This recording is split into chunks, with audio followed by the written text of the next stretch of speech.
Hello and welcome. Today we're going to talk about course enrollment in Aki Campus.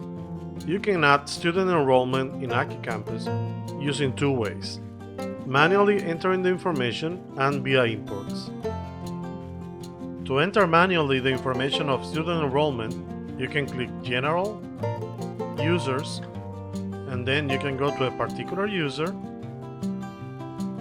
and search in the More Action panel in the right, Student Enrollment. There you can search for a course, and if the list is long, then you can use lookup right here to search for a specific course. Select it, and you can see that the new course is added to the list. Or there is also another way: General, Courses, and then go to a specific course, and here in the More Action panel to the right, check Manage Student Registration. And right here you have all the students that are enrolled into this course, and you can search for a new student, and right now you have added a new student to the list.